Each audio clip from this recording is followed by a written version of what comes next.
The Truth, episode 32 with special guest JOEYSHAKES72 in the building.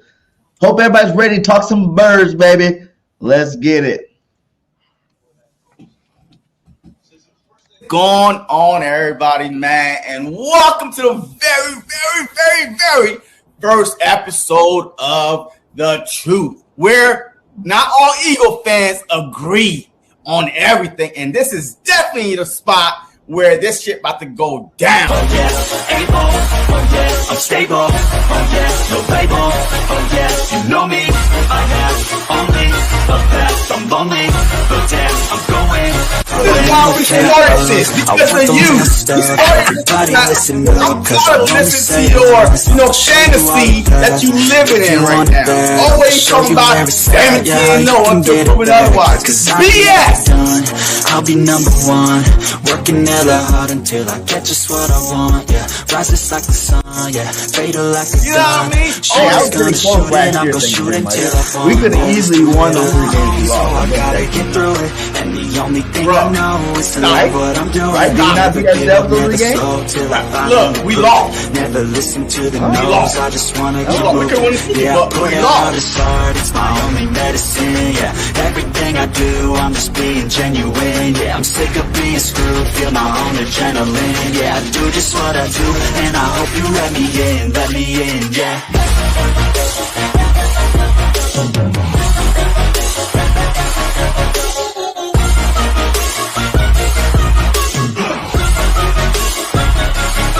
I'm grateful, oh yes, able, oh yes, I'm stable, oh yes, no label, oh yes.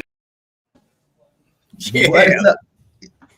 Hey, last time I put the wrong intro on. Just sorry about that last time. I just realized that when I watched the replay. I was like, man, I had the wrong intro on. But we got our intro going today. Welcome to episode 32 of The Truth. How's everybody doing today, guys? How you guys doing today? I'm good, man. I'm just, I was late today, but it is what it is. I apologize for that. But, yeah, The Truth is a good title, man, because all I speak is the truth. Nothing but the truth. Yeah, that's all I'm talking about. That's all that matters, dude. I don't sugarcoat nothing on this. But hey, that means that me and Joey is about to game. You know what? Pause. You know what I mean? Hey, we're about to go against BIRDGANG. You know what I mean? Because all I speak is the truth now. All I speak is the truth. And you saw it in the intro. Oh, we would have went 17-0, but we only lost 4 games. Well, then, goddamn it, we wasn't 17-0. But hey, I'm happy to have you here, man. So let's go. Yeah. All right, Joey, man. So how you doing, man? Haven't talked to you in a while. Glad to get you on the platform, man. Tell me how you like the 2024 Eagles after a week of training camp. Yeah, I mean, we haven't been through a week yet. First, we got in full pads today. I mean, everything's, kind of riding on the coaching staff right now. I mean, I think we're trying to get the bad taste out of our mouths from last season after that horrible collapse we had and knowing the reasons why. And hopefully with all these familiar big changes that we have now that things will come to fruition, hopefully. So I think we've drafted great. I think we brought in the right players at specific positions. It looks like during these training camp practices, offensively, things are looking very diverse. Things are looking different. The wide receivers are having more freedom. Jalen Hurts is really close with Kellen Moore now, and kind of taking what Hurts did good with Hurts did good last year, incorporating that into the offense this year and adding a lot more new flavor with Kellen Moore and hopefully a lot of things changing and Vic Fangio is getting the guys that he needs, and the full pads are on now. I for me during training camp, when it comes to no pads, I can't put too much into defensive linemen. I could put more into maybe coverage and things like that, but I can't wait for the cornerback, the cornerback competition and how deep we are right now and what they're doing with Bradberry. There's just so many questions regarding this team because I think specifically there could be another couple moves this year, but before the season starts. But I can't wait till we actually hit another team in another jersey, get into these preseason games, seeing how they're going to, do that because we really need to gel very well together. Hopefully these guys get more playing time, but I feel good. I feel comfortable. I don't feel we're panicking right now. I feel like we're going in a good direction. It's really just what the outcome is going to be. Yeah, let's jump right into it. Let's go with this offense side. You heard all the noise with Nick and Jalen. You heard all the noise, Jalen not a top 10. How do you assess Jalen Hurts going into, this season? Do you think this is the season Jalen takes it to that next level and becomes, the MVP of the season of the NFL, not just a candidate or runner up. Oh, no, he's a top 10 quarterback, no doubt. I mean, it's just like a lot of after the season ended last year, I think after when we were really exposed after that 49ers game, I said to people, I was like, I'm going to be a different Eagles fan now. Like, people are not going to like me because now the truth is going to come out. Like, the one thing they had last year, especially, you know, when they clinched a playoff berth early, they had time on their side and they did nothing with it. So after the season was over, people are coming in the live chat in the comment section attacking me saying, you know, some people are saying it's 100% on Jalen Hurts. I'm like, I get it, dude. Like, the one thing that Hurts has got to fix himself is like the turnovers have got to stop. But I can't look past the coaching staff. People are looking right past the coaching staff, blaming Jalen Hurts. And I'm like, there's a bigger problem here than we realized. Even middle of the season when we found out from Dave Spadaro, you know, taking questions from Eagle fans, you know, who runs this offense? What's going on? Does Nick run the offense? And he's like, oh, yeah, this is Nick's game plan. You know, like, what is Brian Johnson doing? What is his job necessarily? Like, there was, and the problem with this coaching staff was Nick couldn't give the play calling over to anybody because there was no experience. There was nothing around him. There was a lot of, you know, these first time coordinators, you know, these assistant coaches that are too young, never really had too much pressure on their shoulders.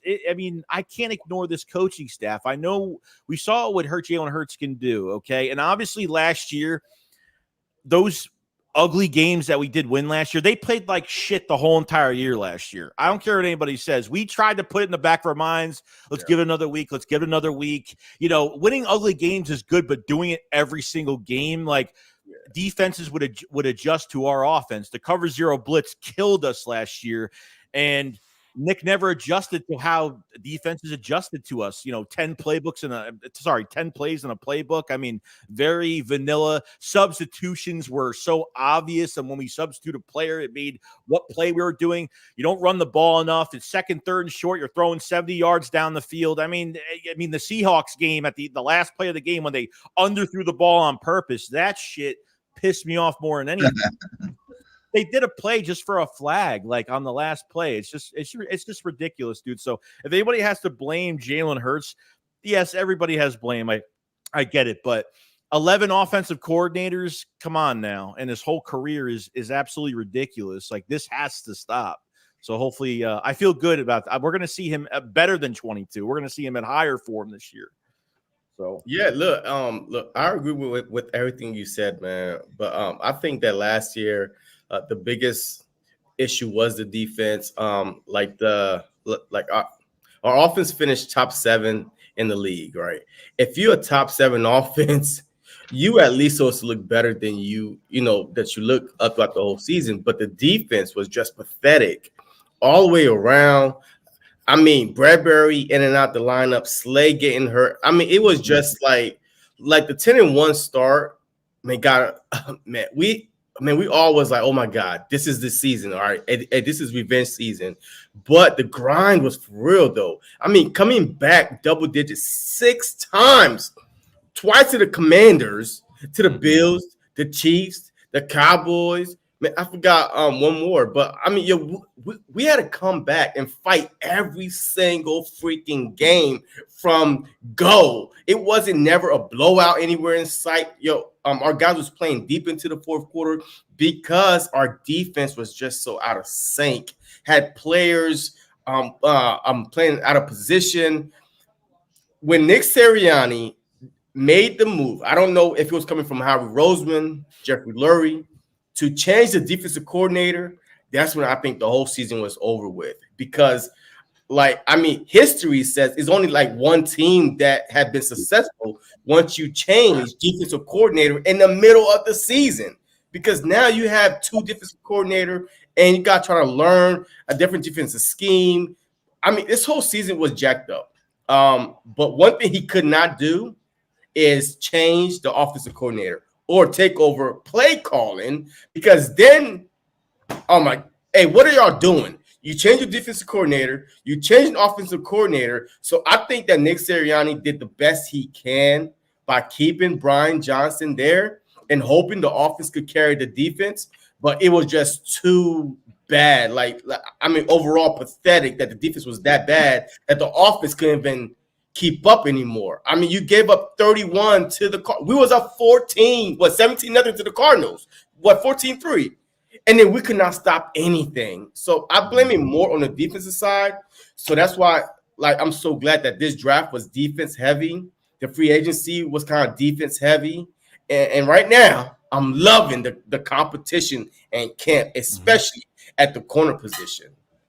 Yeah. I mean, they lost their edge last year. No sense of urgency. No, I mean, they just lost. They mentally, like, this team was always good. Like, against adversity, this team always plays really well, but they really just lost it last year. So, I mean, I could blame a lot on the defense. Switching coordinators was probably the worst thing they could have done. Incorporating new things. I mean, then they put James Bradberry on an island against JSN. Like, what are you doing, bro? Like, I don't even know what. I feel like it was just to make a move. To make Matt Patricia the new DC was to take more pressure off him. I don't know what that move was really about. Sean Desai was only giving up. Yeah, he was only giving up like 22 points a game. I mean, Matt Patricia was giving up 28 plus a game. So I'm excited for the competition defensively and with Vic Fangio, the guy that, you talked about the Cardinals, that game. I mean, we saw Gannon be aggressive, and that was just like, how is he being aggressive? He was with us and we weren't even this aggressive half the time. And it really gave you an eye opener of how much Nick's ego has gotten in the way of this team, of the whole entire team, of every little decision that's being made. And it really showed. So this camp is very important.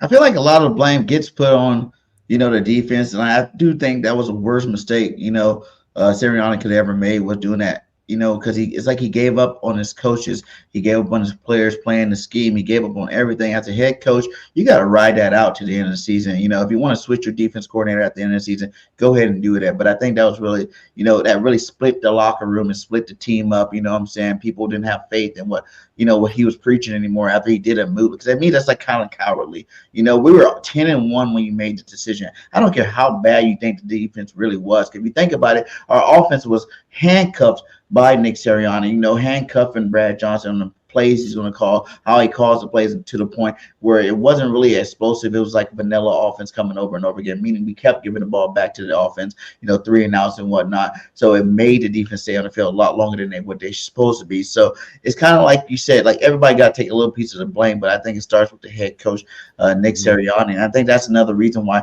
him and Jalen might have had a beef towards the end of the season last year. That was, Brad was one of his, longtime buddies, they grew up together, blah, blah, blah.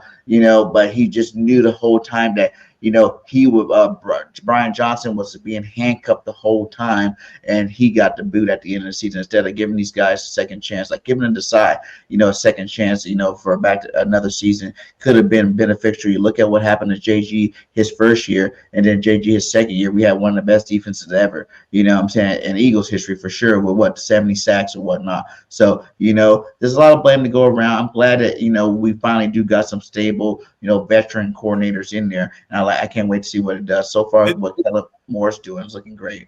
Did Brian Johnson get a coordinator job? I think he's a quarterback coach at Washington. Yeah, he's a quarterback coach for the Commanders, actually. He's a quarterback coach, not even a coordinator job. Yeah. Yeah, so you already know, like, everybody knew the situation and who had all the control in this offense. Like, I don't get how you game plan for a team and you're not even literally involved on game day with game planning. Or this is why KC is as a good example of, keeping your play calls in-house. Okay, keeping what your team does good in-house. Think of it. KC has had the same DC for the last, 5 years? They've had the same play caller since Andy Reid's been there. I mean, everything stays the same, but obviously minor tweaks and changes. That's why you have to look at this year and say, hey, if the Eagles are this successful, like, you don't want to get into a situation where they can't block Kellen Moore from getting a head coaching job after this year.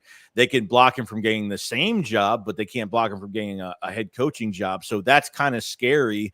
You got to keep everything in house and keep everything that you're good at doing. And it's everything's riding on Sirianni in a lot of different ways. I mean, I think Sirianni makes himself look like he's doing things this year, but I honestly don't think he has. I mean, yeah, he's in meetings, but look at the draft, the war room. Like, he wasn't even like sitting with it. He was out. He was on the left panhandle of the screen. He was outside the screen. Like, you could see it. Like, he wasn't even really involved in the discussions until like he got on the phone with the players. Other than that, that's really it. So I think Sirianni's on a short leash, but you know, it's going to be interesting.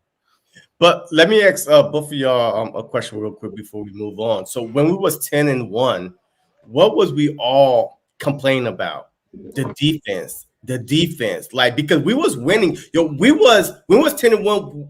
We was top 3 offense at that time. We was putting 30 points a game. Like, we was 10-1, but we all was complaining about the defense. So it felt like that either Howie or Nick, they made a panic move just based on what we was seeing. Our offense was putting up points, but our defense couldn't stop nobody. So that's why they made the move. So I wouldn't really blame it on the offense, because yes, the offense was stagnant, and like the flaws just start showing more when we start losing. But when we was 10-1, we was putting up some points. It's just the defense was so bad. When they made that move, I think that's when the morale on both sides just went down. The team started panicking, and we couldn't even score, or we couldn't stop nobody from scoring. So, I mean, I blame it more on the defense than the offense, but then the offense feed on the defense also. Yeah, well, and another thing too is even if the defense fails, offense is on the field so much. How many times were the Eagles in position where there was 2 minutes on the clock, 2.5 minutes, a minute and a half, where they had a chance to put a team away, and they just 3 and out, like screen pass, deep 70-yard ball downfield. You know what I mean? Not running the football. I mean, did you notice with DeAndre Swift, like every time he had a big run, like there was just momentum, there was juice with the offense, and they would sub him out and they would put Gainwell in, and then everybody would know what Gainwell's going to go out for a pass, or it's going to be something really stupid. They made things so predictable. It's just changes drastic. Now, I didn't think that many changes were going to get made this offseason. I thought, coordinator 2 is going to get changed, but a lot of the assistant coaches, they brought a lot of experienced assistant coaches, but experience in general, that's the one word I think about what they hired this year. So major changes. Yeah, man. Even with that, I remember a lot of games last year, you know, like you said, the beginning of the game, Swift would be tearing it up, and then he has to be sitting out for a whole like quarter or two, you know, where they're not even giving him the ball and again, and then you'll see him again come like late third, fourth quarter, get the ball, hand off some more. Like the Eagles, I don't know what they were doing last year. You know, hopefully they changed that, because we definitely got a new running back in the building, and that's Saquon Barkley, baby. I told everybody, no one wanted to believe me. I remember we started talking about what's a running back we can pick up, and I was telling everybody we need to go get Saquon Barkley, baby, because he will be a game changer, and we got him. You know, that's why, you know, BIRDGANG speaks the truth all the time. It's only because that Howie decided to go against everything Howie believes in. Don't draft cornerback in the first round, right? Don't pay running back. And so far this offseason, that's what it's been. Like, go get you a linebacker. Nope, we don't value linebackers. So he literally went against everything that he like been preaching, believing since we know Howie. In this offseason, look, okay, BIRDGANG, you was right for one time. I apologize. Yeah. Oh my God. I'm right lots of times, but that's not the point. You know, tell me about Saquon, man. How do you feel about Saquon joining this team? What kind of impact do you think he's going to make on this football team, Joey? Yeah, I mean, when I remember we were talking about just going to free agency, I remember me and Philly were doing a stream one day, and we were like, what if like the wild card move is like just getting Saquon from the Giants if they're not going to pay him? Like, why wouldn't they do that? I think this is time where they actually pay a running back. But did I expect them to pay a running back $12 million a year? No, because the Eagles never do that. But just lining up Barkley in the backfield is going to put another defender in the box, which is going to create a big play from one of these wide receivers, whether it's play action, whether it's whatever. The pre-snap motion is going to be crazy this year to keep the defenses on their heels a little bit. But you have a 3-down back this year. I think he can get over 1,200 yards. I think he can have 3 to 600 yards, 3 to 500 yards receiving. Because these running backs are going to be, they're going to be in the receiving game this year. So I think he could do almost anything, especially with this hip tackle penalty rule now. We're probably going to get a lot of those this year. So I think he's a perfect fit here. I'm hoping he stays healthy, and I think the whole world, I don't think anyone really cared where Saquon Barkley went. I think the whole world really wanted to see him just go to anything better than the New York Giants at this point. And the contracts were really close. Now, they didn't really technically, Joe Schoen didn't offer him a contract. We saw Hard Knocks and how horrible that went. After that phone call, Saquon was pretty much done. Like, hey, I want you that bad. I want you a Giant for life, but we're going to let you walk into free agency and test the market since we want you that bad. It makes absolutely no sense. Promise me you're going to back. Promise you can call back. It's like us doing that to Devontae Smith or AJ Brown when their contracts are up. Like, you just let them walk and then say, yeah, just come back to us with an offer. Like, fuck you, dude. I'm not coming back with no offer. So I think he's got a big chip on his shoulder. Obviously, in the NFC East now, facing the Giants twice a year. He's going to get a lot of attention. I think the one thing we didn't do enough of last year was the check downs last year. We barely checked down to running backs. I mean, Saquon Barkley one-on-one in open space on a check down is going to be 9 out of 10 times. He's going to get those big chunk yards out of that. And they got to run with him early start of the season, get this run game going. Because that's where it should start, and I'm happy. I still forget that he's a Philadelphia Eagle. It's crazy. It's nuts. How much you think he's going to take away from the push tush? That the people think it's going to be gone. I don't believe. I think as long as Jalen Hurts is our quarterback, we're going to be able to do the push tush. I know Kelsey was a great center, and he did this and that, and he was the greatest, Eagle center of all time. But I really feel like it was Kelsey with his timing and whatnot. But Jurgens is a little bit bigger, so that's going to make up that little difference there. But it's really Jalen Hurts, pushing with his 600-pound squatting ass, pushing that power a little, harder than what we normally push by normal quarterbacks. So how much do you think we're going to stop that and, incorporate just a simple handoff to Saquon to get that 1 yard? I think he'll still be involved. I mean, do I think we need it? No, because I just think Jalen Hurts, I don't think he's going to get hurt on that play, but you have guys that are piling on each other all the time, and God knows what's going to happen, during those times. So, I mean, I think they're still going to do it, but I think, let the offense work around Jalen Hurts where he doesn't have to put himself in that situation all the time. I don't, unless you really just, if you feel like using it, I feel like they are going to use it a million times. That's just me. I don't think it's unnecessary, but I think they should maybe cut down on a little bit and actually put some more play calling into it. Yeah. I think probably. Hey, I think they might even have Saquon Barkley as a quarterback during that time, right? You know what I mean? Like, he could squat as much or not more than Jalen Hurts. So, I mean, it's a long season. Don't put your quarterback in bad situations. We saw last year where a team was pulling Jalen Hurts' face mask, like by the face mask. The ref is not going to call that because they're worrying about, okay, did they get in? Did not get in? Who's offsides? You know what I mean? All that stuff. And they can't see the dirty play that goes on underneath that pile. So, I would not put Jalen Hurts in that situation. If it's 4th and inches, like boom, okay, do it. But if it's like 4th and 1, 4th and 2, hey, if you're gonna go for it, use your quads, right? Barkley, your legs. Hey, just give him the ball. I mean, if you're gonna do any play with the quarterback that involve, a sneak or anything, just use the Wildcat. Go back to the Wildcat, right? Which was before the brotherly shove. What was the Wildcat? Like, teams had running backs lining up behind the center and trying to trick teams. And then we came up with the brotherly shove, just have the quarterback and then just try to move the pile.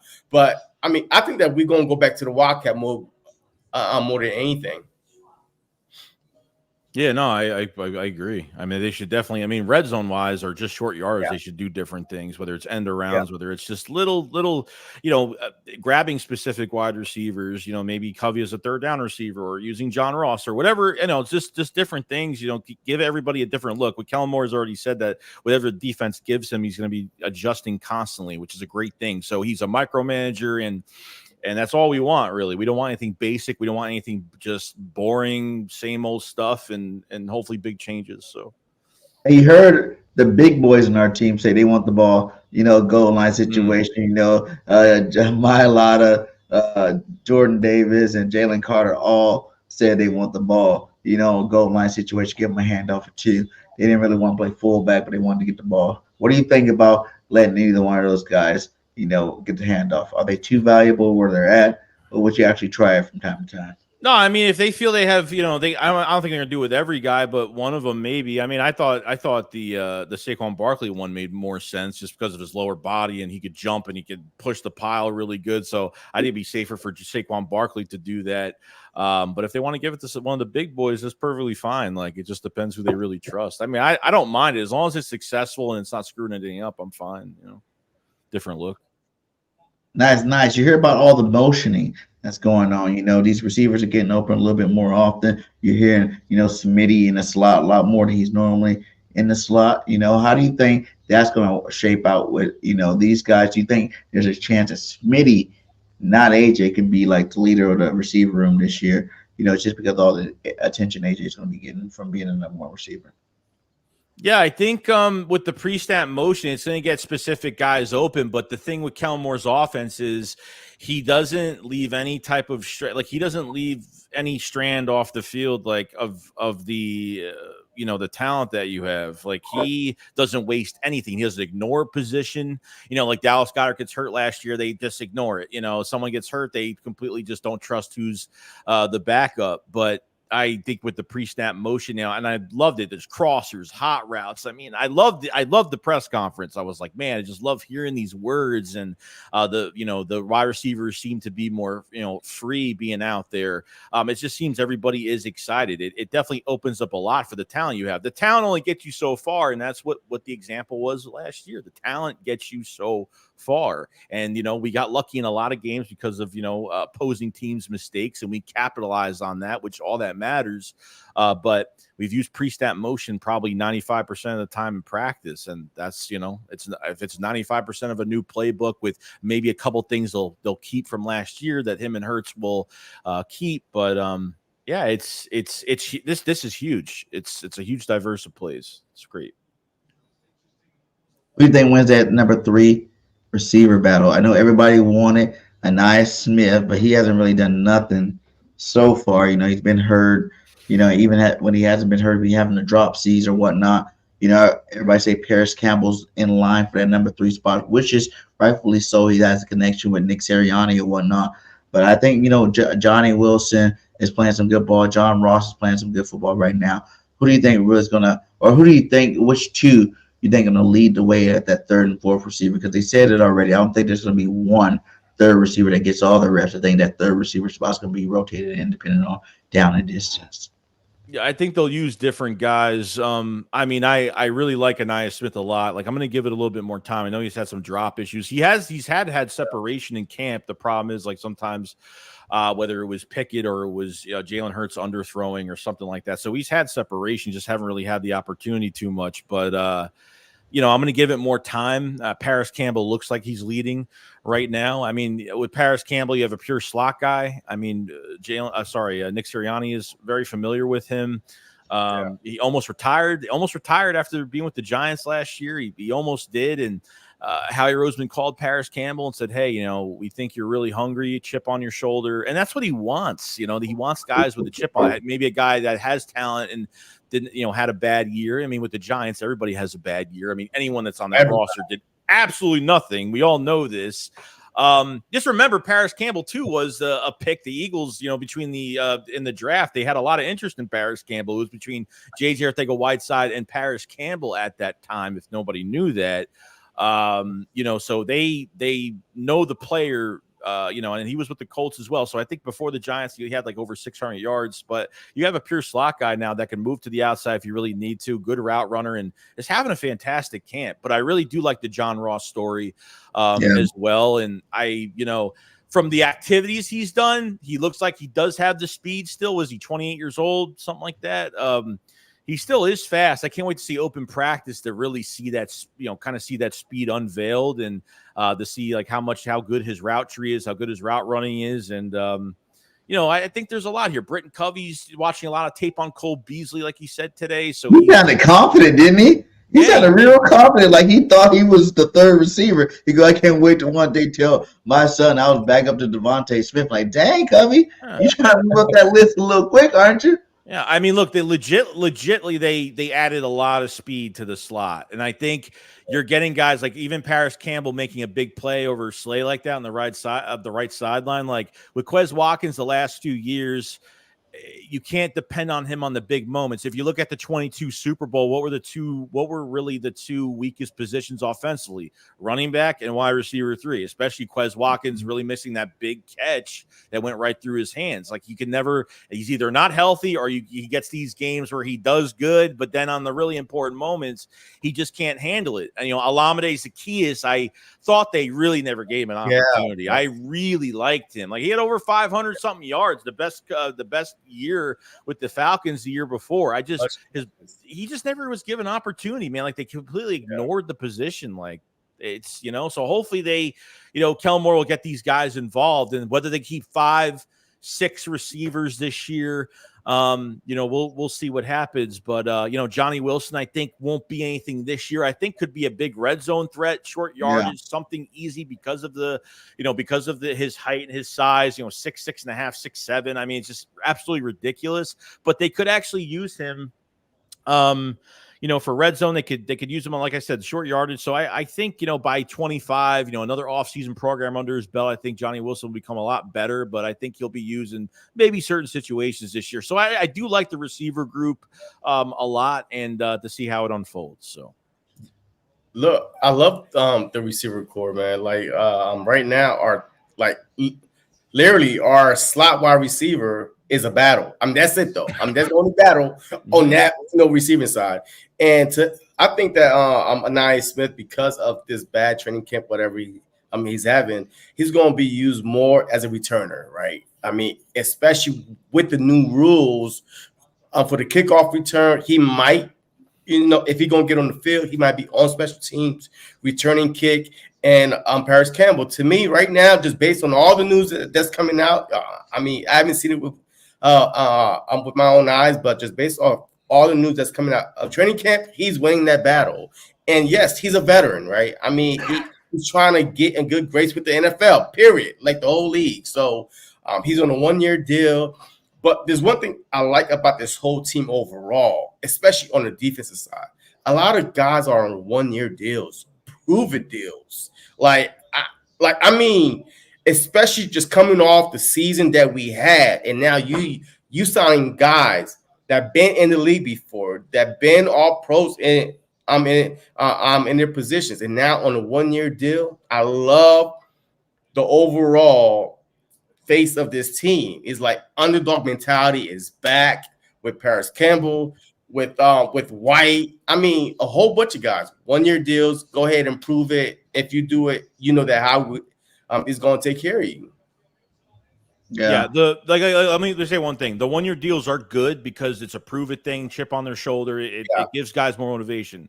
The bad thing about it is when he does it when HOWIE does the 1-year deals way too much, I feel as if he bandages up a position because he didn't draft a certain linebackers. You know what I mean? What if Zach Bond? What if Devin White plays out of their minds this year? Like the only two people you have multiple year contracts with is Nakobe Dean. That's pretty much excusable at this point because there's no availability. We don't know if he's good or bad, but he got hurt 3 times, two times on IR already.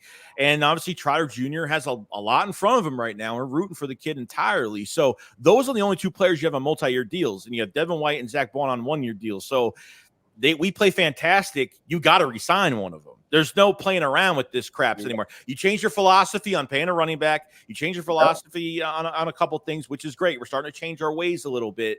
But now it's time that linebacker spot, if you find a gem, you got to pay somebody. It's got to happen. Maybe after 1 year, they won't get paid that much because there's not a plethora of, not like Devin White has had, last year didn't really do much. So you're not going off of another great year, but maybe it will be a little bit less money. But obviously with the way the team, how they handle their contracts, the way how close this team is. And it seems like not guys take pay cuts, but guys want to help the team more than themselves. They love Philly. Yes. Like we got guys that love to play for Philly, that want to be in Philly, that have the mindset of the Philadelphia Eagles players, fans, like a Philly period. And this is what this team is about. it's like, I mean, even on Devontae Smith, you know, like today, what's that like that lady that interviewed him? Oh, K Adams. Her name, yeah, K like Adams, yeah. yeah. I mean, yo, a lot of these guys, yo, you took a chance on me. I'm gonna reward you by not go deep in your pocket. Just give me enough, but don't try to lowball me now. But just give me enough for me to be able to stay. You know, and I think that's what these 1 year deals are. You know, like Devin White. You know, everybody done wrote him off, right? Yo, this dude is a Super Bowl winner. Like, you know what I mean? Pro Bowl. Like, he was one of the best. All pro like, too, right? All pro. Yeah. And nobody wanted to sign him. So he can affiliate on a 1 year deal. So I love it. And I can't wait to see it. Brandon Graham last year. I mean, it's so much storyline on this team going into this season where you cannot fumble this. You cannot fumble this at all. Jalen Hurts having a great camp. I mean, everything is, here we go, steady, steady, steady. Now let's go and show the league what we are about. Yeah, I really think some of these 1 year deals, that's one of the reasons why Howie hasn't spent all the money we have left. I think we still got $26 million somewhere around there left. You know, I saw something, right? Hey, we have the 8th most cap space going to next season. You think about it. I know for a fact that White's going to ball out this year. You know, just because he had one down year, like you said, he was considered 2 years ago the best linebacker in the NFL. You can't go from being the best linebacker in the NFL to being trash, period. You know, like he came out and said, you know, he got in his feelings. You know, he let some of his emotions control his play last year. He was the lawyer instead of the player. All this blah, blah. At the end of the day, he says he's happy and he's ready, excited to play football again. He's going to let the business side of it take care of itself. And when you got a player with that skill level, you know, coming out here saying things like that, I feel like he's going to do nothing but prepare back to being one of the best linebackers in the league, you know, this year. Devin White's wanted out of Tampa Bay the last couple of years, so he already had the mindset he was already wanting out, you know, but keeping Levante David over Devin White is like, you know, you're keeping a 33, 34-year-old fucking linebacker over Devin White. That really says a lot. So I think Devin White got hurt during the Eagles game, like 2 or 3, whatever it was, and then he sat out for a while, and then someone took his spot, and then like he just never came back. So I don't know what happened behind the scenes, but this is a perfect spot. 25, 26. Yeah. I mean, come on now. This is the perfect moment. And honestly, you know, Zach Bond might be just a really good scheme fit guy. I haven't seen that guy move from that first linebacker spot at all. Yeah. First team, I have not seen them move one day. It's been Devin White, Zach Bond, Devin White, Zach Bond every single day of training camp so far. But when you talk about the contracts as well, you know, you're not like Justin Jefferson trying to strangle your franchise for as much money as possible. Because that Devontae Smith deal went the way it was, I was shocked. If you asked me last year, someone asked, like, are we going to have both of these guys? I said, no, it's never going to happen. There's no way they're going to pay both of these guys.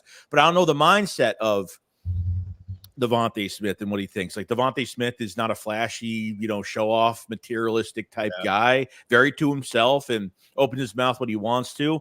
You know, a loophole of like, you know, you had Devontae Smith for 5 years. I forgot how much it was. It's not much, but 5 years counting this year, a 5th-year option next year is a loophole year, like for $15 million, and then 3 years after that. It's absolutely amazing how they got these contracts done. Like the culture is real, and people they'd rather take less money for other guys getting paid, and that's why AJ Brown got the contract he got, most likely because of Devontae Smith taking that big cut.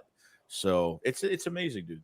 Yeah, even that he had offers from other teams that was more, but he took them to Philly. So like some of these guys, you just love the culture. Yeah, I mean, yes, you can say that the Philly fans are blah blah blah, but the players, like, if you come here with the right mindset, like, yo, yeah, look, we're gonna love you, you know, cater to you, whatever, but they understand the mission. The mission is to win. Like you don't want to go to a place that celebrate losing. Oh, we made it to the playoffs. All right, that's a good season. No, we want to win more championship. That's the goal. So if you sign here, that's the first thing on your mind. Like, what is driving you? Like, I mean, what is, you know, I'm driving you to, like, what is your why?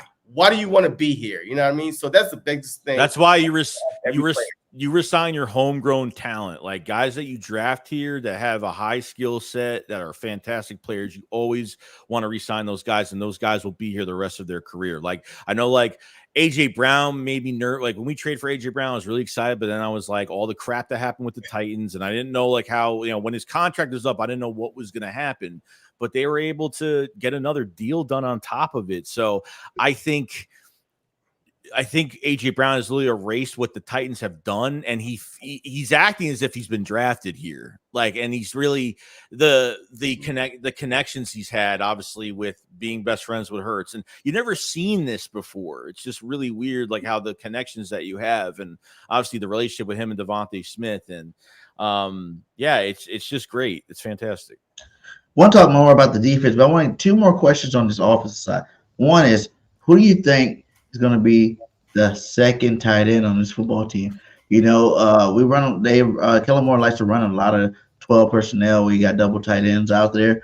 You know, Grant Calcaterra talked about being that guy today in his press conference. But do you think he's going to win it? Or we got the other dude from the Bengals, you know, Uzla, whatever his last name is. CJ Usama. Yeah, Usama. Yeah. You know, from the Bengals, who actually just put up some good numbers in the football for what he's gotten over there.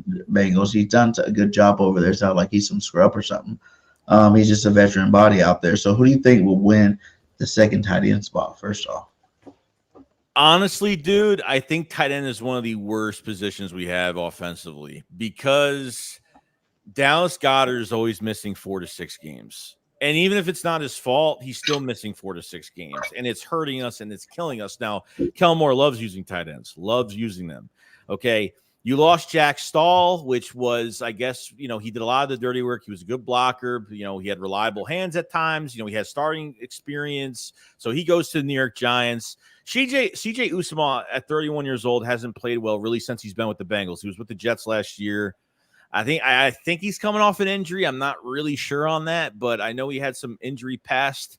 But he hasn't played good in the last few years. So you're getting a veteran there. Grant Calcaterra is just an injury mess. Like it's shoulder, it's calf, it's concussion. Yeah. You know, 2 weeks with a concussion. It's Calcaterra, I think, has a shot. I think he has a huge shot at the number 2. He has great athletic ability. He can get separation. Like I think he's one of our fastest tight ends we really have. So we'll see how that plays out. But Albert O, dude, like you traded for him last year. You did nothing with him, dude. Yeah. Like he's got starting experience to what he did in the preseason last year. Now the Eagles were on the waiver wire, so they had to trade for him because they were obviously last on the waiver wire. They were in the Super Bowl, so obviously your waiver wire listing is going to be really, really high. So they weren't going to get him, so they had to trade for him. But they did nothing with him. Even when Goddard got hurt, never used him. And then they re-signed him again this year. So I'm hoping. I don't know what to do with this tight end group. I mean, we're just going to have to wait and see. I honestly have no idea. Yeah, Look, I love, man, Albert O, man. Like, I'm not even going to try to say his last name, but I watched him play with the Broncos, man. Yo, this dude got hands. He's physical. I don't know why we didn't use him last year. I mean, look, to me, if I would have my dream tight end, it would be Goddard and Albert O, and then CJ. Grant is a good story, you know what I mean? But to me, those are my 3 tight ends on the roster. It's CJ, Albert O, and I'm Dallas Goedert. And I think that we could do some damage, especially in the red zone with Goddard and Albert, and you know, that wide receiver, Wilson. No, that's our wide receiver. Man, I forgot who. Johnny Wilson. Johnny Wilson. Yeah, Johnny Wilson. I mean, we can do some damage because of the height and the big bodies we have once we get into the red zone. There was rumors that, well, that was like before camp started. That was before OTAs that Johnny Wilson was going to move to tight end because of his size. They were just going to, you know, but then he, you know, he botched it down saying he wasn't going to go to tight. I mean, it wasn't a bad, I mean, to keep him on the roster and to put him at tight end, I mean, I don't see why that would be a bad move, really. But I think we finally got it right. We tried to do it the other way around, Remember we had what's the dude Tyree name? Jackson. Tyree Jackson, the tight end, quarterback, whatever, try to make him like that red zone guy because he was so tall and big. Now you actually got a starting receiver. You know, he has some good numbers over there in Florida. I think he averaged like 20 yards of reception over there, you know, and at Florida State. This guy is actually a legit receiver. He, like you said, he's not moving tight end. I don't think you should move him over. I think we finally got that big 6'7" receiver. Even Grimes was a player I loved coming out of Florida. Grimes was another guy, but he just couldn't stay healthy. He got I think he tore, I don't know if he tore an ACL or something. The Eagles had him on, and the Eagles just let him go. It's another guy that could have switched to tight end from wide receiver, and because Tyree Jackson couldn't stay healthy. Guys that have that bona fide size and just the availability just wasn't there, unfortunately. So Yeah, man. The other one was that right guard spot. You know what I'm saying? Like Steen's job to lose, you know, but Mekhi Becton been really balling out, showing up and showing out there. Mekhi Becton, he was a first round draft pick. I know we love Steen's from Alabama, prestigious school, whatnot. Him and Stout know each other, whatnot. It's his time to shine, whatnot. But Mekhi Becton, I don't think anybody expected to get him. I don't think anybody expected to get him like that. He was a first round pick, you know, prestige, you know, pick right there at in the first round. I think he was like a top 5 pick there for the Jets, who had some flashes but never showed like full potential. But he was on the Jets, you know, with horrible quarterback play, you know, horrible coaching, horrible everything. It's the Jets now we're talking about. Having a guy like him in Stout University, how do you think, you know, what he's doing out there? You know, he's moving from, he didn't want to change position at the Jets. Now he's been left tackle, left guard, right guard. It's like they're trying to find a spot for this guy. And, you know, maybe, just maybe, he can pull that off and beat out a guy like Tyler Steen.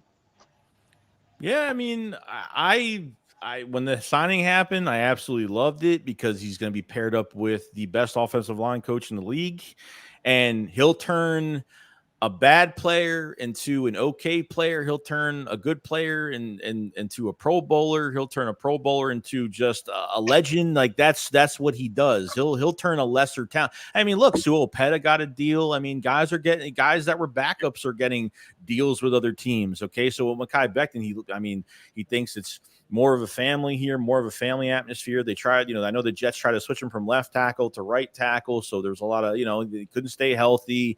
You know, the talent is there, you know, 20, 25 years old. I mean, Jesus Christ, dude. I mean, just imagine, because definitely Tyler Steen's job to lose, no doubt. But Becton has pretty much been, since the beginning of OTAs, really, and to training camp, he's been like the major, you know, other than center, he's been like the primary backup. But he is playing guard and tackle, so which is good because we don't have that many, you know, backup left tackles for Milano. So he's kind of got to take that spot. Or, you know, when Lane Johnson retires in a couple of years, they can always put Becton at right tackle if they want, you know. But we always say this: how many times did we try to get Jason Kelsey's replacement? Dickerson gets drafted, he plays right guard. I was at the game actually when I forgot, I was on, it was 49ers. I forgot what game it was. Niners game. Yeah, when he went in for Brandon Brooks, he didn't play well, and then he went to the left side, and that was really it after that. So, I love the Mekhi Becton. I think he's going to start this year. I just have a feeling, man, it's going to happen. I feel it too. I think he is going to start over Steen for some reason. But like you said, like it would be beneficial if you don't have him start. You go ahead and give Steen, if he earned it, you know what I'm saying, you go ahead and give him that start. Because like you said, it's going to be another 2 years, maybe Lane Johnson's done. I know Becton's still young and he wants to play now, but you groom this guy, you never know with injury or whatnot. You know, you probably get playing time that way. You know, blowouts, you'll get playing time that way. Maybe you save him to be Lane Johnson's replacement. Because say Lane retires in 2 years, he'll still be 27 years old, you know, and he'll be fully polished by then. And you can just slide him and plug and play right then and there. And he'd be Lane Johnson next to Steen. Lane Johnson replacement next to Steen and Jurgensen moving forward. Yeah, I think. Oh, go ahead. You're good. No.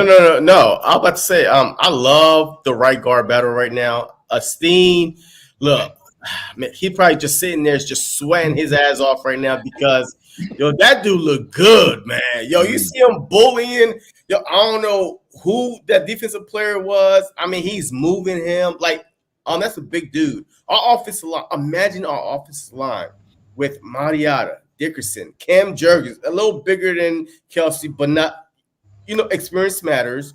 And then you got Beckham, and then you got Lane Johnson. That's a stout offensive line right there. A top 5 off the bat. And now it's all about Saquon Barkley behind that offensive line. Imagine, like the possibilities of this offensive line with this offense overall having this line.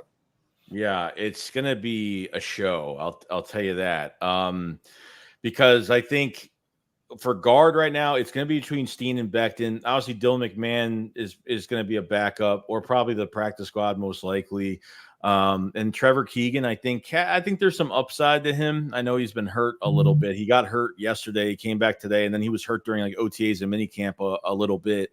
But Keegan's another guy, didn't give up a sack for Michigan, national champion, 3-year starter, vocal leader. And there's a lot of people asking about Cam Jurgens going to that center spot this year, and everyone's like, oh, we have an upgrade. I was like, no, we really don't have an upgrade over Kelsey. You'll never have an upgrade over Kelsey. All I want Jurgens to do is, obviously the talent is there. Really, we need him to do is just be himself and not try to really fill the shoes, but he needs to be his own person at that position. And I think we're getting a solid player. Do we have an upgrade over Kelsey? No, but he's going to be a solid player for us. And obviously he's got to stay healthy too. He was out a couple games. I think he was out a couple games last year. I'm the offensive right guard is perfect. I think they have perfect depth. Whoever starts is going to start, and I think they have good depth behind it. I think they're going to be set. I think they're going to be perfectly set. And no, he's not going to beat Kelsey now, but who knows? Before Kelsey, we had another favorite center. There've been Hank Franklin, Jamal Jackson. Now we've had some really good players. Like, and that's why I told everybody the Eagles has always been pretty good at when legends step out, they have that replacement ready, sitting there ready to roll. So I think no matter what, we're going to always have a new legend at different positions. Moving forward with this offensive line. That's just what we do. We build from the line first, and then we move on from there. So whenever it gets too low, I think the Eagles organization retools it and restocks it to the point where we got. And if they can't draft somebody, definitely go out in free agency. Yeah, well, here's the thing. It's like when's the last time the Eagles went out in free agency and got an offensive lineman? And people are like, that's a good thing. That's not a bad thing. I think what was the last offensive line we paid big money to? Brooks? Maybe. I mean, I'm not a re-sign candidate. I'm talking like from another team, offensive lineman to the Philadelphia Eagles on a big contract. Yeah. Oh, was Evan Mathis on another team? No, I don't know actually. I don't think we drafted Evan. I think it was Brooks, and then with that JP. Okay. JP from Buffalo. Yeah. Yeah. Exactly. Yeah. So it's the production and the drafting has been really good for a while, and the offensive line has been good for a while. And obviously when guys retire and I know Kelsey's body isn't in great shape, and I think it was pretty bad. I don't know. I wasn't a big fan of him retiring. I understand why he did it. I understand his body's not in great shape, and I get it. You get, all year you're dealing with stuff. I get it. But after that collapse last year, I felt really bad because I'm like, man, we got Saquon Barkley now, and we can have Kelsey right in front of this thing. But I think we're going to be perfectly fine.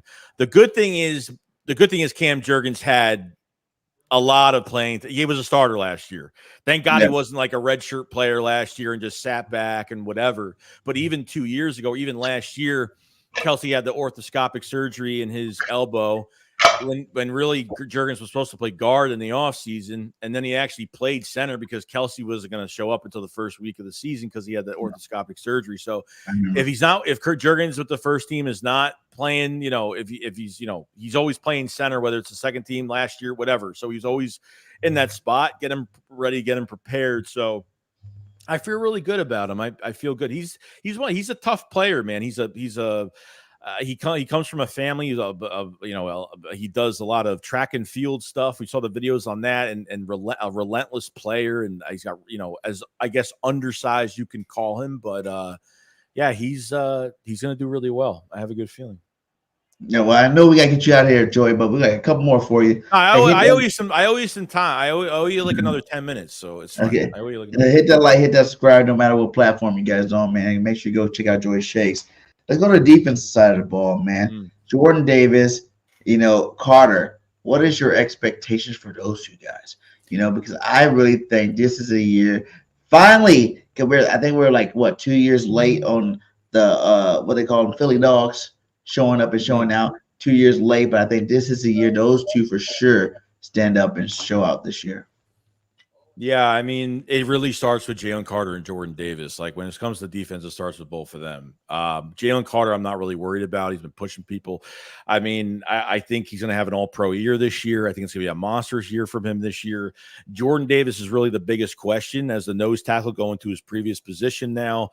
We're all hearing all this great news about him losing weight and looking leaner and looking fast and all this. And even from camp, hearing that he's getting pressure. And even the big surprise last year when I thought he was just going to be just a run stuffer last year, the man was bringing pressure last year, which was fantastic. Chasing Josh Allen to the sideline and passing out, that's the type of energy you're getting from him. But hopefully that motor is a lot better. This is the third year now, so if he doesn't have a fantastic, I'm not looking for a big sack year or something like that, but I want him to be disruptive, hold his ground, not get moved around too much and see what happens there. I mean, with Vic Fangio's defenses, with his defensive lines, I think they were top 10 against hitting quarterbacks, top 3 in pressure. So he knows how to handle that. I think this is really the first year where the Eagles have actually put more assets into their secondary more than their defensive line. It feels weird to me. Like, I don't want to say the defensive line's bad because we're going to be talking about the edge rushers and all that and some of the other dudes. But I feel like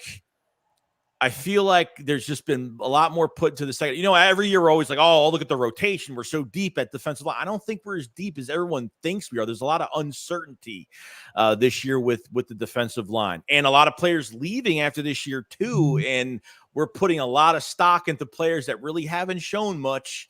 Whether it's their fault or not. So with Carter and Davis is really the big one for me, where he really has to push himself, see where that motor is, to see if he can handle it this year. Looks like he's in top shape and doing his thing. So we'll see. All right. So, hey, one question real quick. So if you could make a move on the defensive side, what position would you address? I mean, at this point, it would have to be edge. Maybe like a Yank Ngakoue signing that he's still out there that will at least, give you something. Cameron Hayward's been, I guess he's been looking for an extension. There could be, Cameron Hayward's he's 30, 32. I don't know, 33. I think he's like 33. Yeah, he's a lot older. But I think there should be at least a depth piece somewhere on that defensive line, whether it's the edge or DT. So one of those probably. Yeah, I like it. Yeah, I think Jordan Davis is going to have a monster year. Because like you said, like Jordan Davis, no matter what, even all the way up until he got gassed out, chasing down, I think it's so funny. Like when he got gassed out, chasing down Josh Allen, it's like the whole defense got deflated. You know what I'm saying? Like when Jordan Davis is on top of this game, our defense plays at a higher level, period. Like people don't realize that the first year, even when he was a rookie, when he was in those first 5 games before he got hurt, we were top 5 run stopping defense. That is his job. It's to plug holes and assume double teams. Take up double teams and triple teams. There's some place where he was getting triple team because he's so big. And I think no matter what, you got to double team like a man that size. But now with the emergence of Jalen Carter and what he done last year and what everybody expects him to do this year, it's like, how do you double team both of them, man? How are you gonna do that? You can't really double team both of them because then you won't have enough linemen. Edge rusher is probably a bigger weakness than DT right now. Mm-hmm. How you like Huff?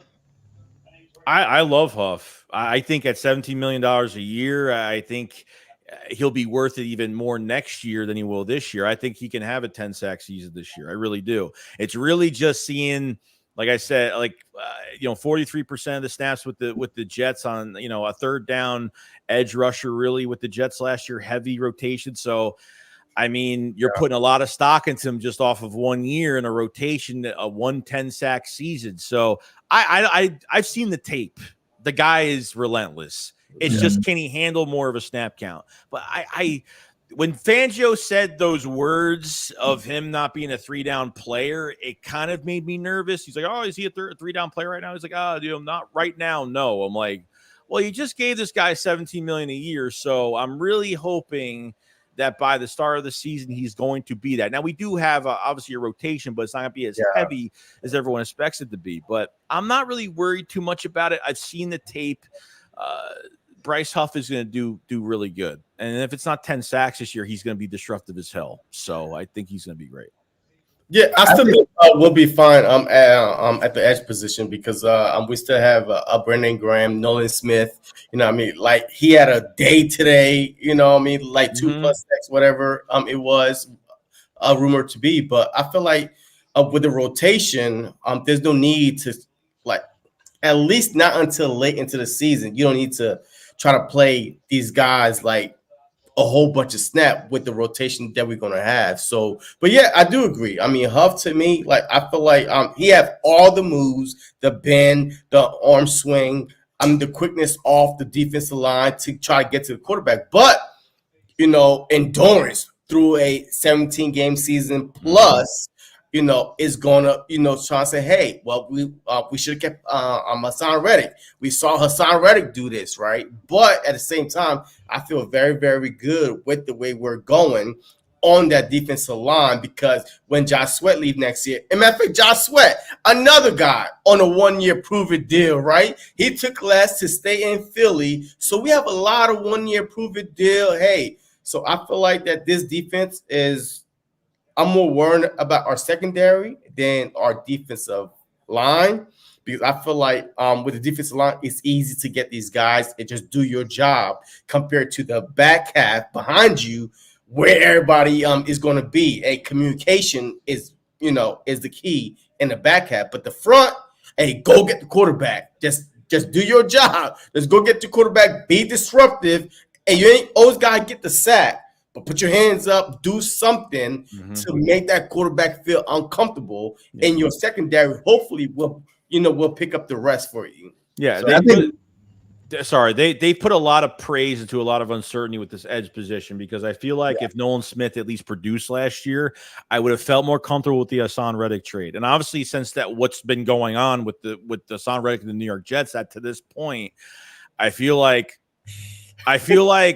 Reddick has stuck with a number and he hasn't moved from it, and he was going to hold out this entire freaking year. And that's why they were like, you know what, instead of dealing with this, we're just going to trade him for nothing. And they got a 26th third-round conditional. He plays over 60-something% of the snaps and has 10+ sacks with the Jets.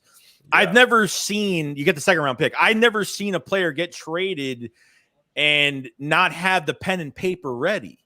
I've never – crazy. It's the weirdest shit I've ever seen with a team, and it's the New York Jets. I'm from New York. I know Jet fans, and they're just like, "Oh, I don't know why." It's like, no, you know why, because this is the problem.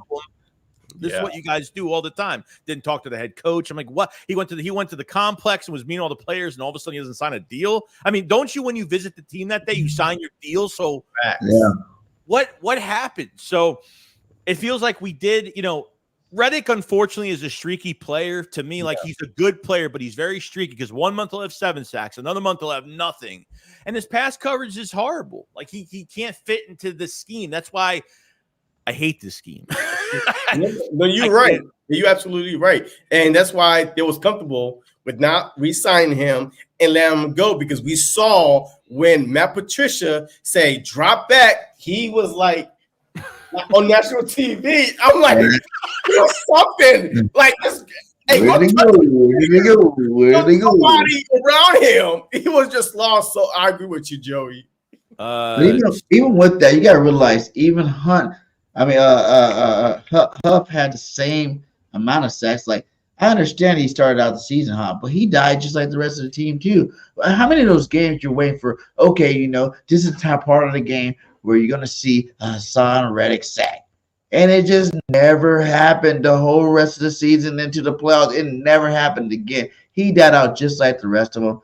Huff played half the time with the same amount of sacks. All those rumors that he was chasing sacks, like he look, who knows? Maybe it's right. I don't know. But when people are like, why do you get paid as a defensive end? You get paid as a defensive end because of sack numbers. They don't care if you're good against the run. They can care less. They want you to be disruptive, go after the quarterback, hit the quarterback, whatever. That's why Brandon Graham doesn't get a lot of respect, because his numbers at hitting quarterbacks and getting pressures on quarterbacks is skyrocketed. But no teams look at that as like success as a defensive end, which is kind of weird. But it's a weird situation right now. Like Nolan Smith, it's not his fault. I mean, remember middle of the season, someone asked, "So why isn't Nolan Smith getting snaps?" He's like, Sean Desai was like, we only give certain guys the amount of snaps. I'm like, dude, like he's a first round pick. Like there's no excuse to not play him.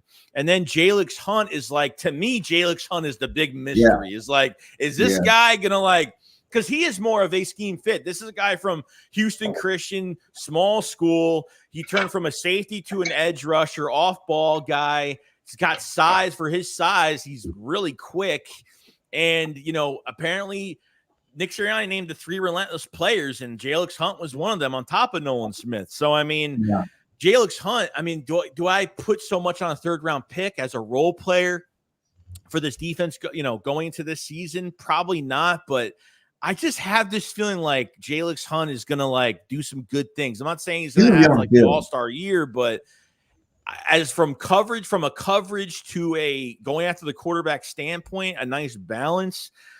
That there's way too, like I said, too much uncertainty. And then you're losing so many players. Like what if Jalix Hunt doesn't do anything? He looks worse than we expected. But this was a Vic Fangio hand pick. From Vic in the draft. I mean, he came for a visit and everything. So, I mean, Vic knows how to use these guys, and hopefully, because you're losing Josh Sweat. Josh Sweat's on a restructured deal for what, 14 fully guaranteed. He's not coming back next year. Okay, it's unfortunate, but that's just the truth. Brandon Graham's going to retire. We all know this. So you have Milton Williams on a 1-year deal. You have, there's a lot of, Moro Jomo flashed at the end of the year, but he didn't really, how much are you putting into him? So there's a lot of questions. Like this defensive line to me has been one of the, I'm not saying weak points. I'm not saying it's the worst I've ever seen, but this is the first year where I'm like, man, the secondary looks better than the defensive line right now. And in a lot of ways, they put more into that secondary than ever. So I'm just hoping the rotation's good. They maybe add another player and we'll see what happens. So speaking of the secondary, who do you think is going to win the battle? Let's keep going back for Ringo, Elijah, then you got, Quinyon in the slot trying to do his thing, Who do you think will win this battle, man? It's been close. Every day it seems like they're picking a different guy to go opposite of Slay. Who do you think finally wins it? I think right now Isaiah Rodgers will win that outside job. And I'm only saying this because I think we don't know, because look, at the end of the day, we're waiting on, I'm taking Sidney Brown out of the equation because he's got to get back to being healthy. This is going to take almost a whole year. I got to take him out of the situation because coming back from an injury like that in a useless game late in the season, you don't want to rush a guy back like that. So most likely he'll be on PUP list when he goes into the season, miss 4 weeks, and they'll probably throw him on IR the rest of the year. If he's not ready in those 4 weeks, get his body back. It's a lot to come back from an injury like that. Cooper DeJean, is a huge difference. Now, Cooper DeJean, 3 weeks, right, with the hamstring injury. We don't even know when it actually happened. But if it's technically 3 weeks from the first day of training camp, he will be back the week of August 11th, which he misses 1 preseason game. That's it. He can come back for joint practice. He can come back for 2 preseason games. So that's good. I think Isaiah Rodgers will get the outside job. Keely Ringo, I think he's been leading the pack at that job right now. Mm-hmm. Isaiah Rodgers, all he has on everybody is years. And you have a starting cornerback there that could play that and be a kickoff return specialist. So I think they've all been doing so well, it's really hard for me to say. Quinyon Mitchell is really the big question because he is a first-round pick. And since Bradberry, I don't know what the hell is going on with that situation. I mean, I would have to think they're going to get rid of him. They already got rid of Bradberry was starting safety, opposite of No, CJ. it's being a second second team safety at that salary makes absolutely no. I mean, $10.5 million, dude. You're putting him as a backup safety. No, he's gonna be the starting safety over Blankenship. No, he's not. Hey, BIRDGANG. Hey, go outside, man. I'm telling you. I said this a long time ago. That's why I made the bet with you. No. If you're gonna move him because you got all these cornerbacks and you're gonna pay him this much money, there's no way. I don't think the Eagles are gonna get rid of him. Because like you never know what all these cornerbacks. For one, there's only one proven cornerback. That's Darius Slay. That's it. All the rest of these guys are suspect. You know, yeah, you can say Rogers Cromartie is proven, but he didn't miss a whole season. So how proven is he? Then you can say Quinyon Mitchell. Then you can say, Ringo's proven because it's his second year. He's going to be better than last year. All this stuff is hypothetical. Bradberry is an all-pro cornerback. When he had safeties behind him that were actually worth a damn, he actually played at a high level. You know what I'm saying? You've even heard Slay come out and say how, when you have rookie corner safeties back there, that's a huge part of their communication in the backfield. If they don't even know where to send you, where help protection is. Yeah, right. And then Slay, and then Slay last year said he didn't want to tackle a certain way. So I don't even get me on that whole thing with his podcast. These players should never have podcasts for these reasons because they literally just put news on them. They just make them like literally a target for every media source possible in this situation. But like Bradberry took himself out of the cornerback competition and I have to respect his press conference because he was very I think ever since really that 22 Super Bowl, I think ever since that last play, I think he's been like mentally like something's been going on. But I understand yes, the safety help, that we had communication. We had no communication in the back end. They were still working on communication in the back end, but that's how you change your defensive coordinator or demote him and hire Patricia later in the year, which didn't help. But I think Quinyon is going to be in that nickel spot. I think from what it's looking like right now, I think that's where, and then like I said, next year could change, but as of this year, they just have to, Isaiah Rodgers is too valuable right now. And he's got a lot of experience over the other guys. And I love his attitude. And Quinyon Mitchell hasn't been getting burned by guys 10, 15 yards. He's been perfect coverage. They're, by a millisecond, he's losing if that's the case. Him and A.J. Brown been going at it even today. We got full pads on now. Now, like the defense feels more motivated to be extra physical and do more things. And he covered A.J. Brown on one-on-ones 2 out of 2. One was a pass that Jalen Hurts didn't even throw to A.J. Brown because he was well covered. The second pass was a one-handed touchdown by A.J. Brown, but he was already out of bounds. Yeah. So Quinyon Mitchell is getting the work in right now. And when Cooper DeJean comes back, Cooper DeJean needs to be a Swiss Army knife. He should not be at one position only. I think they should use Cooper DeJean on a game-by-game basis of what the offense is showing you on specific matchups and use him in that regard. I think you're totally weakening him by throwing him in one spot. Now, we don't know what the Eagles were going to do because between OTAs and minicamp, all they've been doing has been outside, inside most of the time. Okay. They haven't thrown him at safety yet. They haven't put him anywhere else yet. You know what I mean? So, because really nickel is still a weak position right now. You lost McPherson last year. Then Maddox got hurt again. They were rotating. Eli Ricks can't play the inside. Keely Ringo can't play the inside. There's only certain things you do. So they get Tyler Hall. They have some depth there. They have speed. They have a lot of hybrid players this year that can play multiple positions. Yeah. So that's really good. But I think it's going to be Isaiah Rodgers on the outside, Quinyon Mitchell on the inside, DeJean being that move around type player. Game to game, he'll get a lot of playing time, and obviously Slay at your number one corner. I think that's how it's going to go. Keely Ringo, I think once next year hits, whether Slay, they'll either trade Slay next year, or if he's going to retire, he just retires. They will, that spot will be open. And Keely Ringo potentially could be the big number 2 in Philadelphia. We'll see. But I love it. I mean, I love all the talk of corners because this is a really, for the Eagles, it's a very rare situation. We don't have that Malcolm Jenkins piece that's bandaging up your defense and moving from spot to spot to cover up your weakness, which, I thought Ronald Darby wasn't bad, and obviously Jalen Mills wasn't, I think for where he was drafted, he played really well in his career in Philadelphia. But, they weren't, high-esque, the scheme, the defensive line, everything really helped that secondary entirely. So this is the next step to this whole thing is when you have all this depth at corner, the number 2 step is hope that coaches don't fuck it up. That's really right. That's why when Quinton Mitchell is not getting much playing time, it pisses me off. When they're not putting him with the first team outside corner, it was really pissing me off. But now they really started to put him on the inside a lot. So he's been playing dime, he's been playing inside, outside. I think it's exciting. It's really exciting. Worries me a little bit, but exciting. Is this the most talented CB room the Eagles have ever had? It's a question. I got a poll up on my channel, and 77% of you guys out there said yes. Yes, this is the most talented CB room ever for the Philadelphia Eagles. What do you guys think about that? And if not, what CB room did you think was a little bit more talented? Like, I like the whole, Lito Sheldon Brown, early and Brown. 2000s. Yeah, I mean that's. Yeah, The problem with this scheme is you're basing it off of what if the scheme sucks this year? What if Fangio completely shits the bed this year? Yeah.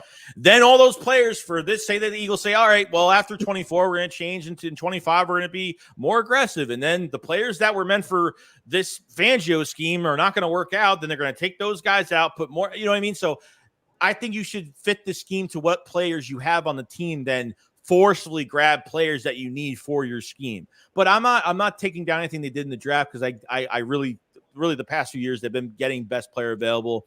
They haven't been getting draft picks. They haven't been drafting guys for analytics. They've been drafting guys for who's the best guy on the board, and you got to go grab them. So I don't think Fangio is going to fail. I'd be shocked if it was that bad, because I don't think it could get any worse than it did last year, really. So I think there's a lot of good pieces with the pieces you already had from last year, and he just has to put it all together. Like you talk about the best secondary. Well, it depends on Vic Fangio and where he puts these guys. Like you set these players up to fail, which last year, how many times were these players set up to fail? The back end communication, they were still working on back end communication at the end of the year.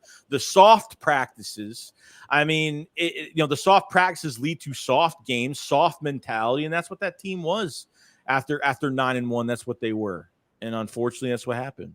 So, yeah, I mean, look, hey, just to keep it sweet and simple, I feel like that Rodgers will be on opposite of Slay, Mitchell at the nickel, Ringo is a backup to whichever. I mean, if something would happen, you know what I mean, to Slay or to Rodgers, Ringo is ready to go. But as far as the safety position, Gardner, I see him as a Malcolm Jenkins to me, man. You have to be roaming all over the field, because Reed Blankenship, I mean, unless you're trying to, put Chauncey Gardner back there as a deep safety, I mean, you have to have that guy that been in the league for a while, that knows, that could read, that could dissect, that could just, trust his gut and be at the spot when the ball is in the air. So I definitely JC, do you fight with Eagle fans of Reed Blankenship? Is he Brian Dawkins or something? Because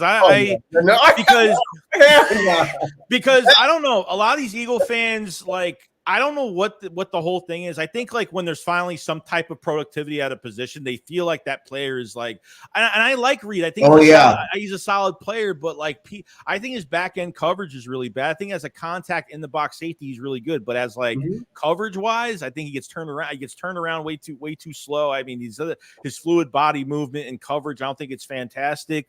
And I don't know, people put him at a higher standpoint. I don't know why. I'm not saying he's bad. I think he could start this year, but I feel like because where's the safety competition behind it? Who are they competing against? Because really, that's Gardner, why Bradberry could start over Blankenship. Oh my God, you and this Brett, stop, man! You can't hate on Bradberry just for 1 year, man. I don't care. I seen football players. Bradberry's always been up and down his whole career.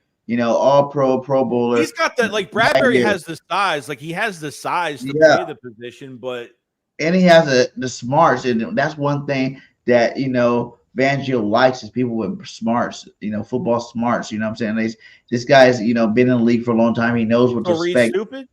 And now you don't have to worry about him getting burned by these young receivers, Right. these speedy receivers out there at the end. Because now he's like 20 yards back or 15 yards back. You can just let him do his thing back there. I think it might be Bird another gang. one of Wilson, We transactions. have to accept the fact that the time Bradberry started week one. I already said it. The time is ticking, and this man is going to be gone. And if he's not, I'm going to be more pissed because You'll be bad if Bradberry does end up starting with CJGJ and he actually plays good. If he plays good, but look, think about it. Like he said in his press conference that he might. Not like I'm not going to play corner, but he kept saying in that press conference over and over, if I'm still on the team. How many times?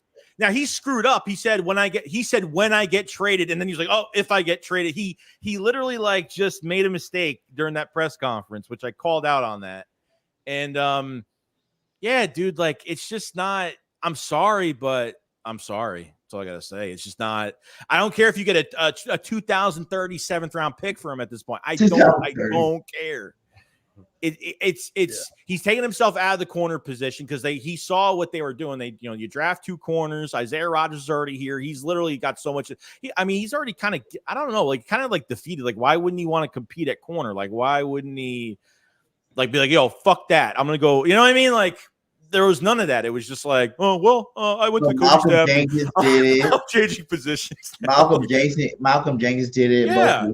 Charles Woodson, Rod Woodson. There's a lot of guys that did it and actually did it at a high level. Yeah, but Fangio said Fangio said in the press conference that guys that play corner that transition to safety, it's a very small list. It's not like very small. But on that list are all former All Pro Bowl cornerbacks, and that's what Bradberry is. Whether we like it or not. All right. I'm just saying. All right, move on. Hey, look, just real quick. Hey, look. If Bradberry is not safety, he's off this team. Mm-hmm. Yeah. Vic Fangio said, what did he say? Exactly what Joey said. Hey, there's a slim amount of people that transition. Oh, one reporter was like, yeah, there's a lot of people that transition from corner. He was like, who? He said, no, there's a slim, maybe 1 or 2, but there's not a lot. Hey, don't fool yourself. You know what I mean? So, look, Bradberry is either on the team as a cornerback or he's getting traded. He's not going to make safety. He's asking Reed Blankenship, hey, Reed, come here. Even Reed said it. Oh, shoot. It's awesome because, a couple years ago when I was a rookie, I was asking him, and now he's asking me, get off the team. You're not on the team because you're not asking them nothing. But, look, I'm done, Bird Gang. Hey, get my money ready for Jersey. Hey, I'm done, too. Bradberry's going to be starting safety. You guys are both going to be sitting here like, dang, Bird Gang told me this. Way back. I think it's a downgrade more than an upgrade. It's like I feel like I don't think it would be a downgrade. Cause like, what are the flaws you say of Blankenship? You know what I'm saying? That he's that guy that can run up and stop the run, but he gets burnt toast. In the backfield, he doesn't know what's going on because he's still kind of young. I think he tackles better. I think he's better in open space. I think he hits harder. I just think I think athletically he's just better.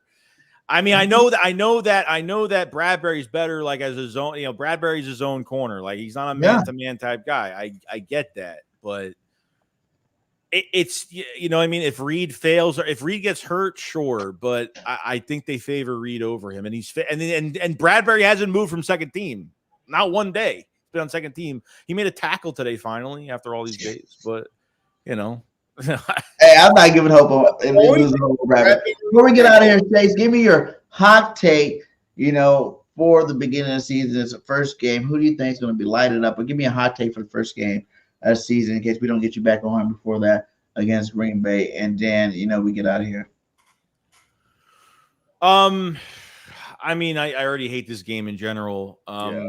Entirely because there's no home field advantage. They this is an Eagles home game, which is beyond stupid at this point, but it's Friday night. So, I mean, everyone doesn't have work the next day. So I guess that's, so I guess that's good. I don't know. It's going to be a tough one. The first game is always a flip up for me. It's always a coin toss because it's the first game. So without home field advantage and both teams are pretty much playing in a neutral territory right now.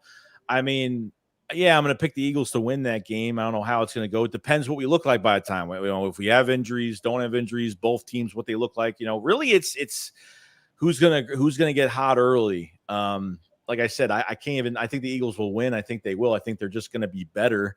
After seeing Love get that big contract that he got. Good for him off that Cowboys playoff game. Woo! Good for him. I feel like we're going to win. But like I said, it's a toss-up. Like the teams that are supposed to beat specific teams always lose on the first week. It usually happens all the time because it's the first game of the season. That's why preseason is going to be very important to play these guys for – you're playing these starters for a quarter to a fucking half for 2 weeks. I'm not even kidding. And then the third week you rest all these guys and let these other guys play. That's how I would – it really what we do in this preseason is gonna, and the practices before that is really gonna matter. So that's what I'm kind of taking out of it right now. My cold take right now, I'll do a cold take. My cold take: if we become 2-4, Nick's getting fired. Nice. So nice. we get to 2-4. I'll give how many weeks do you like this season because of the if we have an ugly game, I'm only giving it I'm not giving it much time. How many weeks do you give a team this year to get their shit together? 4. You had it right. 4 weeks. If we haven't got our shit together within the first 4 weeks, you got to go. Now, I say 6. The first 6 games, right? Because there's 17 games in a season, and we saw how Nick's first year started. I believe where we was one of the first teams that started 2-4, 2-5, and made it to the playoffs. So I mean, I give it at least the first 6 games, only because I told Bergen this last week. I feel like that our offense is going to carry us the first 6 to 8 games of the season, while the defense, start building chemistry and I know you there. So, I tell these Eagle fans, relax, do not panic the first 4 to 6 games of the season, because this defense is going to be a work in progress. A lot of new players, a lot of defensive coordinator, but it's easy to get your offense on track faster because all you got to do, because the A-gaps matter. I mean, other A-gaps are the same. The holes are the same. You know what I mean? Right. The routes are the same. All it is, like AJ Brown say, is the name of the play calling, right? You know what I mean? Right. Instead of Joe, you say JC. You know what I mean? So now you got to figure out what JC, but it's still the same thing as Joey call play would be. So I feel like that the first 6 to 8 weeks is going to be on the offense, and then you're going to see the defense start clicking, and now you want to click as you go into the postseason. But the first 6 to 8 weeks, do not panic. Yes, we could start 2-2, whatever, because our bye is week 5, I believe, the earliest bye ever. Yeah. So, I mean, if we 2-3 going to the bye, still don't panic. It's a lot of football left. And, team, they get better. The Ravens, their defense was not as good the first half of the season. And they became one of the greatest defense of all time the second half of the season, because they started building that continuity. So just relax, people. I'm warning you now. Do not expect us to be 5-0, 4-0, undefeated, going to a bye. I fucking do. I do. You're tripping. We went 10-1 the last 2 years in a row. We better do it again this year. What the hell? We're not taking no steps back. You keep saying the defense has changed. Well, it's the same damn defense, except for we got the genius that made the defense. And he told you he don't give out all his secrets. So you know that he's gonna bring that defense with a little bit more betterness. That was interesting, the whole analytics thing and how he works with analytics, and he has told no protege how he carries out his analytics, which that's kind of crazy, which didn't think I was going to get even anything out of him like that before. So I thought that was cool. I like Fangio, man. I think he's going to bring some pain. He's an old school coach, man. I mean, that's you know what I mean? How many, the good thing about him is if he is successful, he'll be here for a while because he's already been a head coach. He's been a DC. He wants to be here. Yeah. So, he grew up an Eagle fan as well. You know what I mean? So he's got a lot of background to him that knows this league around the area. Yeah. So, I mean, they tried hiring the guys like Sean Desai worked under Vic Fangio in Chicago as a defensive quality control guy for a few years. So he worked right under him, and they hired the closest guy to Vic Fangio that worked with him, but obviously decided to have much control over his friggin' defense that year for when he was, still not promoted. But all right. Well, hey, Joey, thanks again for sparing your time tonight. It's been a pleasure. Always good talking birds with you. We definitely get you back on sometime during the season this year, man. I'll let everybody know what you got coming up. I know you guys have some new merch or something coming out. Let everybody know about that, and we get out of here, buddy. Yeah. So me and Philly have the Philly Shakedown podcast merch. We have a whole line of stuff coming out by the 1st, which is the open practice. We're live streaming the open practice, live reaction of that whole thing for a few hours or an hour and a half, whatever it is. And just gonna have the same videos every day and the same stuff. So we're excited. Appreciate you guys having me on, by the way. And thank you, my guy. JC, any last words before we get out of here? Hey, man, look, patience, man. Look, I don't care what team we play. They have more continuity than we do, at least on the offensive side. This team that you're about to see is going to be a team that hovers around 500 and get hot. Yeah. What? And then go into the playoffs and then surprise people. I just feel like that we are putting too much stock because of our name, the players, AJ Brown, Devontae Smith, Jalen Hurts. We should have no struggle. But it's a brand new offense, brand new defense. Just be patient. We may not put 30, 40 every game, but we're going to fight through, and then we're going to break out towards the back half of the season. So just be patient. They better have a game 35 plus. They better have a game 30 plus, because I'm telling you right now, last year, not one game last year like that. I don't know what the hell JC talking about. Hovering above 500. Be patient about all this. We can lose in the beginning bullshit. We better not lose at all in the beginning. It's even better than we were last year. We started out 10-1. I want to go fucking 12-0 before I even think about a losing. If you want to be realistic about the situation, like we said, talent wins football games. Teams win championships. I think our talents won us 10 out of the first 11 games the last 2 years. Our talents got even better this year. I expect to see them do the same thing this year. I think they come out the gates hot, and we go lay the smackdown on some people. All we don't need is a big catastrophic end, which we hopefully got those experienced coordinators to keep us from doing it, and everything will be great, man. Like I said, 17-0 to prove otherwise. As long as Nick stays off the playbook, I am perfectly fine with everything else. Yeah. At least I know who's to blame. As long as I have an answer on who is actually controlling things, then I have an answer and I won't be as frustrated. Still be frustrated, but not as frustrated. But hey, thank you guys again for sticking with us, man. Shout out to all you guys. Hit that like, hit that subscribe. And hey, fly, Eagles, fly. Till next time, this is Bird Gang. That's JC and that's Joey Shakes in the building. We out. Peace. Going on, everybody, man, and welcome to the very